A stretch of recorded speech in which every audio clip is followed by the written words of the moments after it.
할렐루야. 오늘은 11월 11일 월요일입니다. 오늘도 정시 매일 예배에 함께 하신 성도님들 한 분 한 분 사랑하고 축복합니다.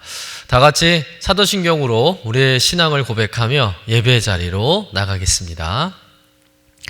전능하사 천지를 만드신 하나님 아버지를 내가 믿사오며 그 외아들 우리 주 예수 그리스도를 믿사오니 이는 성령으로 잉태하사 동정녀 마리아에게 나시고 본디오 빌라도에게 고난을 받으사 십자가에 못 박혀 죽으시고 장사한 지 사흘 만에 죽은 자 가운데서 다시 살아나시며 하늘에 오르사 전능하신 하나님 우편에 앉아 계시다가 저리로서 산 자와 죽은 자를 심판하러 오시리라. 성령을 믿사오며 거룩한 공회와 성도가 서로 교통하는 것과 죄를 사하여 주시는 것과 몸이 다시 사는 것과 영원히 사는 것을 믿사옵나이다. 아멘. 다 같이 찬송가 484장 내 마음의 주여 소망 되소서 우리 함께 찬송하겠습니다.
이 시간에는 우리 수험생과 취업생을 위한 중보 기도의 시간을 갖도록 하겠습니다. 우리 먼저 이번에 또 시험을 보고 또 취업을 앞두고 있는 자녀들의 이름을 우리 한 명 한 명 호명하며 하나님께 올려드리도록 하겠습니다.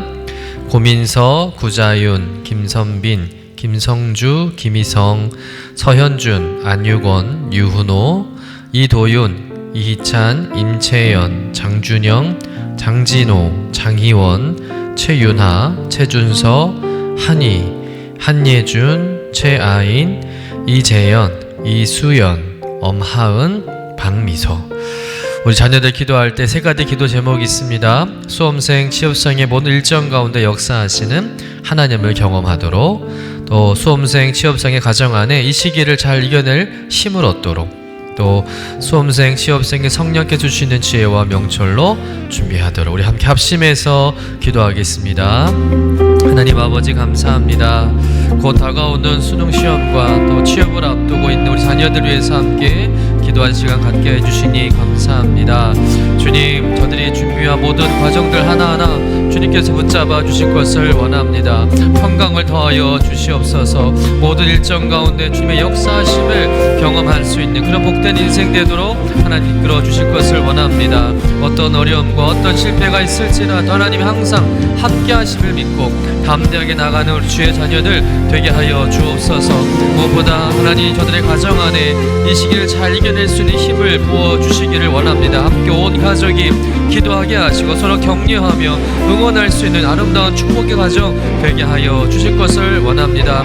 늘 성령께 주시는 지혜와 명철로 준비할 수 있도록 인도하시고, 어떤 어려운 문제가 있을지라도 하나님 주신 그 지혜로 그 모든 문제를 해결할 수 있도록 인도하여 주옵소서.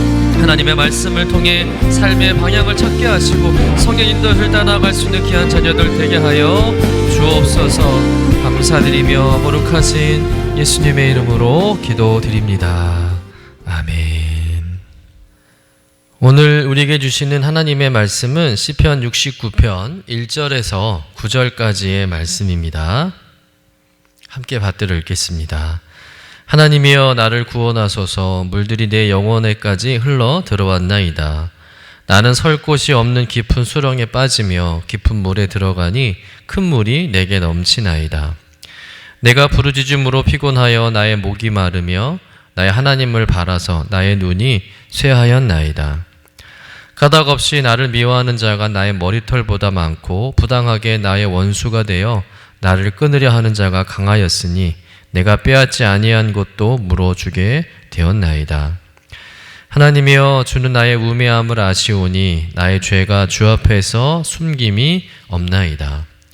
주 만군의 여호와여 주를 바라는 자들이 나를 인하여 수치를 당하게 하지 마옵소서. 이스라엘 하나님이여 주를 찾는 자가 나로 말미암아 욕을 당하게 하지 마옵소서. 내가 주를 위하여 비방을 받았사오니 수치가 나의 얼굴에 덮였나이다. 내가 나의 형제에게는 객이 되고 나의 어머니의 자녀에게는 낯선 사람이 되었나이다. 주의 집을 위하는 열성이 나를 삼키고 주를 비방하는 비방이 내게 미쳤나이다. 이는 하나님의 말씀입니다. 아멘. 오늘 우리가 읽은 시편 69편 제목에 보면 다윗의 시 인도자를 따라 소사님에 맞춘 노래라는 표제어가 붙어 있을 것입니다. 대부분의 성경에는 소사님이라는 단어의 각주가 붙어 있는데요. 아래 각주를 보시면 백합화 곡조라고 설명되어 있을 것입니다. 이 백합화 곡조가 어떤 곡조인지는 정확히 알 수 없지만 아마도 아름답고 잔잔한 선율일 것으로 짐작이 됩니다. 그러니까 시편 69편은 인도자를 따라서 회중들이 백합화 곡조에 맞춰서 부른 노래가 이 시편이라는 것이죠. 그런데 이 노래의 아름다운 또 선율과 잔잔한 그런 느낌과는 달리 이 시에는 다윗의 깊은 탄식이 담겨져 있다는 거예요. 1절 말씀을 보면 다윗은 지금 극심한 절망 가운데 빠져 있음을 발견하게 됩니다. 우리 1절 말씀을 같이 읽어보겠습니다. 하나님이여 나를 구원하소서. 물들이 내 영혼에까지 흘러 들어왔나이다. 다윗은 지금 어떤 문제와 고통으로 인해서 육신은 물론이거니와 영혼까지도 깊은 물에 잠겨 있다고 말하고 있습니다. 마치 깊은 물에 빠져서 숨을 쉴 수 없을 정도로 너무 절망적이어서 스스로 이 어려움에 벗어날 수 없는 상황에 처한 것이죠. 얼마나 심각한 상황이면 2절에 보니까 깊은 수렁, 깊은 물에 잠겨 있고 큰 물이 자신 위에 넘쳤다고 말하고 있습니다. 수렁이라는 것은 점점 빠져드는 곳을 말합니다. 나오려고 몸부림치고 발버둥을 치면 칠수록 점점 더 깊이 들어가는 늪과 같은 곳이죠. 도저히 헤어나올 수 없는 깊은 수렁에 빠진 것처럼 지금 다윗은 깊은 절망에 놓여 있는 것입니다. 뿐만 아니라 오늘 다윗의 상황이 더욱 기막힌 것은 까닭없이 공격을 받고 있다는 것이죠. 우리 본문 4절의 말씀을 같이 한번 읽어보겠습니다. 까닭없이 나를 미워하는 자가 나의 머리털보다 많고 부당하게 나의 원수가 되어 나를 끊으려 하는 자가 강하였으니 내가 빼앗지 아니한 것도 물어주게 되었나이다. 다윗은 지금 아무 잘못이 없는데 이유 없이 미움을 받고 있다는 거예요. 자신을 미워하는 사람이 셀 수 없을 정도로 많다는 것을 머리털보다 더 많다라고 표현할 정도였습니다. 그들이 거짓말까지 하며 다윗이 빼앗지 않은 것을 내놓으라고 억지를 부리고 생떼를 쓰고 있는 것이죠. 다윗의 입장에서 보면 굉장히 억울하고 원통한 상황입니다. 그런데 더욱더 큰 문제는 그 다음이죠. 3절 말씀을 같이 한번 읽어보도록 하겠습니다. 내가 부르짖음으로 피곤하여 나의 목이 마르며 나의 하나님을 바라서 나의 눈이 쇠하였나이다. 다윗은 그런 억울함과 고통 중에 있을 때 하나님께 부르짖으며 간구했습니다. 그런데 그 고통 속에서 하나님께 부르짖으며 기도했는데 하나님은 대답하지 않으셨다는 거예요. 하나님은 계속 침묵하고 계신 겁니다. 목이 타도록 부르짖었으나 응답이 없다는 것이죠. 눈이 쇠하도록 하나님이 나타나시기를 간절히 기다렸지만 하나님은 나타나지 않는 거예요. 하나님의 응답도 오지 않고 하나님은 나타나지 않으니 점점점 피곤하고 지쳐가는 것이죠. 여러분, 우리도 이런 경험을 하고 있지 않습니까? 수렁에 계속 빠지고 있는 것 같고 사람들에게 많은 괴롭힘을 당하고 또 간절히 기도해도 아무런 응답이 없는 상황을 경험할 때가 있습니다. 이럴 때 우리가 어떻게 하면 좋겠습니까? 낙심하고 좌절하고 원망하고 그냥 주저앉아 버리면 되겠습니까? 결국 그래서는 안 된다는 거예요. 그럼에도 불구하고 우리는 포기하지 말고 계속 기도해야 할 줄로 믿습니다. 응답이 없을지라도 우리 하나님을 신뢰하며 하나님만 바라보는 믿음으로 나아가야 한다는 것이죠. 다윗이 그 이유를 분명하게 우리에게 가르쳐주고 있습니다. 다윗은 이런 상황 속에서도 기도를 멈추지 않았다는 거예요. 그는 끝까지 하나님을 신뢰합니다. 그리고 마침내 승리하게 되는 것이죠. 여러분, 하나님은 우리의 억울한 사정을 아시고 우리의 모든 기도를 듣고 계시는 분인 줄로 믿습니다. 그리고 하나님의 때에 반드시 응답해 주시고 또 우리의 삶 가운데 축복해 주심을 믿으시고 끝까지 기도를 멈추지 않는 여러분 되시기를 주님의 이름으로 간절히 축원합니다. 그런데 오늘 시편 속에 다윗의 고백을 들어보면 단지 자신의 어려움만을 해결하길 바라며 기도하는 것이 아님을 보게 됩니다. 자신의 처지와 입장도 어려운 상황인데도 지금 다윗은 다른 사람들까지 헤아리면서 그들의 공경에 빠지지 않기를 중보하며 또 기도하고 있다는 거예요. 우리 본문 6절 말씀 같이 한번 읽어보도록 하겠습니다. 주 만군의 여호와여, 주를 바라는 자들이 나를 인하여 수치를 당하게 하지 마옵소서. 이스라엘 하나님이여, 주를 찾는 자가 나로 말미암아 욕을 당하게 하지 마옵소서. 다윗은 주를 바라보는 자들, 곧 주를 찾는 자들이 자신 때문에 수치와 욕을 당하지 않기를 간절히 기도하고 있다는 거예요. 자신 때문에 혹여나 하나님 믿는 사람들이 욕을 당하지 않을까 염려하면서 그런 일이 일어나지 않기를 하나님께 간절히 기도하고 있다는 것입니다. 여러분, 다윗의 기도는 곧 나은 사람의 허물이 다른 성도들과 교회 공동체에 어려움을 줄 수 있다는 것을 말해주고 있다는 거예요. 종종 매스컴에 보면 어떤 범죄를 저지르거나 또 사회적으로 지탄을 받는 일을 한 사람이 기독교인이라고 밝혀졌을 때 세상 사람들은 기독교를 다 싸잡아서 욕하고 또 비난할 때가 많습니다. 교회 다닌 인간들은 다 위선자라고, 쓸모없다고, 문제 많다고, 손가락질하고 조롱한다는 것이죠. 여러분, 성도가 죄를 범하고 부도덕한 일을 한다면 예수 믿는 기독교인들 모두가 다 수치를 당하게 되고요. 또한 교회 공동체 역시 세상의 조롱거리가 될 수 있다는 것입니다. 그러니 성도로서 우리 행실을 더욱 조심해야 하고 세상 정욕과 욕심에 빠져 살아서는 안 될 줄로 믿습니다. 거룩하게 구별된 성도로서 세상의 빛과 소금의 역할을 감당하는 성도가 되어야 할 줄로 믿습니다. 그렇지만 반대로 또 우리가 마땅히 당해야 할 비방과 수치도 있다는 것을 오늘 다윗이 이야기하고 있습니다. 우리 7절 말씀을 좀 같이 읽어보도록 하겠습니다. 내가 주를 위하여 비방을 받았사오니 수치가 나의 얼굴에 덮였나이다. 다윗은 내가 주를 위하여 비방을 받았다라고 말하고 있습니다. 이것은 오늘날 표현대로 말하자면 십자가라는 거예요. 십자가는 주님을 위해서 받는 고난을 상징하지 않습니까? 사실 지금 다윗이 당하는 고난은 주를 위하여 당하는 고난이라는 것이죠. 자기 죄 때문에 받는 고난이 아니라 주님으로 인해서 받는 고난이라는 거예요. 그래서 유명한 말을 합니다. 우리 9절 말씀 같이 한번 읽어보겠습니다. 주의 집을 위하여 열성이 나를 삼키고 주를 비방하는 비방이 내게 미쳤나이다. 자, 이 말씀을 좀 이해하기 쉽게 하기 위해서 이 말씀을 세 번역으로 한번 다시 읽어보겠습니다. 주님의 집에 쏟는 내 열정이 내 안에서 불처럼 타고 있습니다. 그러나 주님을 모욕하는 자들의 모욕이 나에게로 쏟아집니다. 주님의 집에 쏟는 열정이 불처럼 타올라서 그로 인해 많은 모욕을 당한다는 말씀인데, 이 주님의 집은 다른 말로 말하면 하나님과 같은 의미예요. 다시 말해서 다윗은 하나님을 사랑함으로 인해서 또 하나님의 기쁨을 위해 열정적으로 살다 보니까 까닭 없이 많은 고난을 겪게 되었다는 겁니다. 세상으로부터 많은 모욕과 수치를 당하고 있다는 것이죠. 그런데 그 모든 것을 다윗은 당연하다 여기고 있는 거예요. 이 9절 말씀은 예수님께서 성전을 청결하게 하시면서 인용하신 말씀이기도 합니다. 예수님께서 하나님의 집인 이 성전의 본질을 잃어버린 채 장사꾼들의 소굴이 된 것에 대해서 분노하지 않습니까? 그리고는 그들의 상을 다 뒤엎으시고 그들을 내쫓으시죠.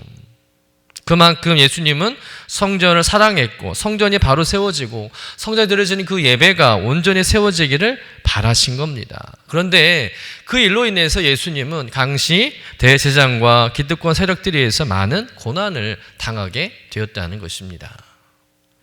이것이 주님이 걸어가셨던 십자가의 길 아니겠습니까? 하나님을 위해서 또 하나님의 뜻을 위해서 주님은 기꺼이 고난의 길을 걸어가신 것이죠. 여러분, 주님은 하나님의 나라를 위해서 또 그 뜻을 이루기 위해서 많은 비방을 당하시고 고통을 당하시고 수치와 모욕을 겪으셨는 줄로 믿습니다. 그런데 여러분, 우리들도 이런 모욕과 수치는 당연히 감수하고 겪어야 한다는 거예요. 주님의 뜻을 이루는 과정에 받는 비방과 수치는 당연하다는 것입니다. 세상은 절대 우리 기독교인들에게 호의적이지 않습니다. 그러니 예수님을 따르게 되면 모욕을 받을 마음의 준비가 되어 있어야 할 줄로 믿습니다. 오히려 그 수치와 모욕을 기뻐할 수 있어야 한다는 거예요. 왜냐하면 내가 세상으로부터 수치와 모욕을 받는다는 것은 내가 예수님을 온전히 믿고 온전한 믿음의 길을 걷고 있다는 증거일 수도 있는 것이죠.